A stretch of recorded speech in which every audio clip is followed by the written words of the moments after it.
I have got the editorial of a very leading English daily Hindu of February 16, 2013. Honorable Defence Minister, in present-day politics, this kind of expression is rarely used about a politician. It was used for you, and I wish to read that. When the UPA government chose Mr. Anthony as Defence Minister, the rationale was not that the man with a strong reputation for probity would be able to prevent corruption in defence purchases, but that he would act as a shining shield for the political establishment to deflect charges of wrongdoing. But a clean image is no guarantee for efficiency in governance. In spite of my very profound respect for you, Honorable the Defence Minister, the surrounding circumstances are so suspicious that I tend to agree with the kind of analysis which has been made in the editorial. Now let me straight away put the first question. The issue is not of technical specification.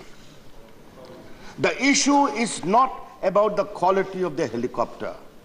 The issue simpliciter is kickbacks in violation of the integrity clause and the terms of the contract. Today, two things are clearly admitted. The main company is owning up payment of kickbacks in the investigation. Who are the middlemen has become known.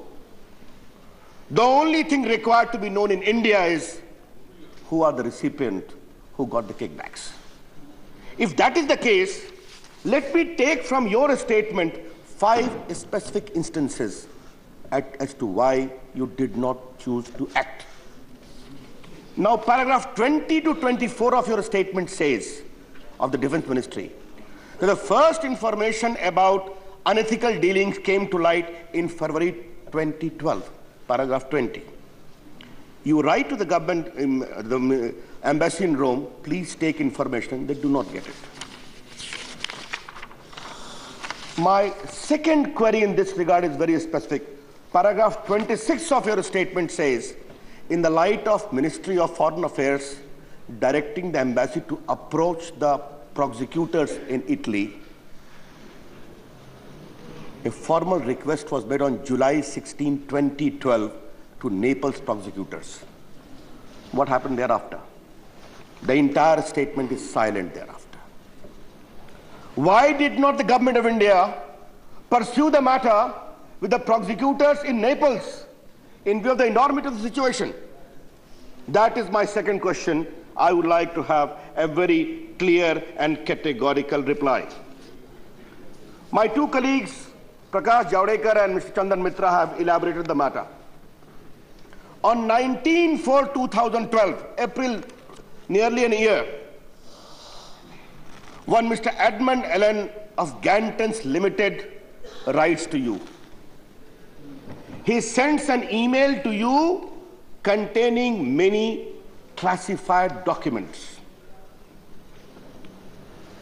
May I ask you a question? Did you order a CBI investigation for how classified documents went to him, or did you order a CBI investigation to know the veracity of the allegations made? A CBI investigation was ordered way back in 19/4/2012, and let me say, write to you, MOD had written on 19/4/12 to CBI and Enforcement Director for necessary action, as Abhishek Verma and others were also being named in various media reports in connection. I'm sorry to take the names of the media. I wish to take because they are required to be given the credit. The Indian Express reported a series of reports on this connection. The Times Now channel in March 2012 reported a series of reports on this, regardless of what the Congress member have an objection. They have done a great job in exposing this. They showed the agreement of Ganton as to how commission was offered. The second opportunity for you, what did the CBI do in terms of your report of the Defence Ministry in April 2012? What happened thereafter? Your ministry puts the CBI into action and you don't take any further follow-up action. Is there something really doubtful? The third occasion is, Honorable Minister, I would like to have a clarity from you. In terms of your own statement of the Ministry, para 32, in November 2012, a letter is received to the MOD from the Director Income Tax Investigation regarding allegations against Indian possibly involved in the deal as middlemen. You had a third clear occasions nearly 5 months ago from the Income Tax Department that the matter requires serious scrutiny. Therefore, the MOD needs to stir into action. Why action was not taken then and there? Therefore, there were 5 clear occasions, and the 6th was the great follow-up action done by my esteemed colleague Prakash Javadekar. We asked a question on 12th of January 2012. Let me read your reply, Honorable the Minister. On the request of Ministry of Defence, the Ministry of External Affairs has taken up the matter with the Government of Italy to get further detail. However, in the absence of any specific information, Government has not started any formal probe in this regard. Now you are telling to the Parliament, on 12th of December 2012, no formal probe, but in April 2012, you have asked CBI to undertake a probe. Income Tax Investigation Department is approaching your ministry. You tell your agency approach the prosecutors in Naples, in Italy. They filed an application on July 16, 2012. Therefore, 3 parallel investigations are going. A, by the CBI, April 2012. By the Income Tax Investigation Department, November 2012. And your own formal application to the prosecutor on July 2012, 16 July. Therefore, there were 3 occasions, Honorable Home Minister, coupled with the very categorical questions. What made you say that no formal probe is needed in the absence of information? If so many leads were available, why did your department not initiate a formal probe? And if that is the case, how is it that when Mr. Orsi, the CEO, was arrested, suddenly your department stirs into action? A team goes to Italy, a CBI team goes to Italy and comes with all the information. The CBI in a week's time returns and makes a formal statement, and let me read that formal statement of CBI. 2 middlemen from their share of commission allegedly paid huge sums of money to several Indian nationals to Tunisia and Mauritius route in the garb of engineering contracts with 2 India-based companies. Who are these several Indians? I am making a quote from the formal note of the CBI pursuant to the registration of the preliminary inquiry. Therefore, Honorable Defence Minister, regardless of my personal respect for you, the surrounding circumstances are too suspicious. Wear your integrity cover used as a shield, because someone, somewhere, was trying to save someone. And knowing India as we do in the last so many years, such a huge kickbacks could not have been paid only to Tyagi, a former air chief, or his very exotic names, cousins Julie and Doska. There are other people involved, because CBI says several Indians.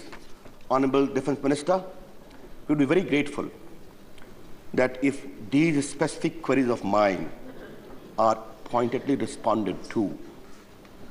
The country wants, we want a proper probe, because Italy did not arrest Mr. Orsi overnight.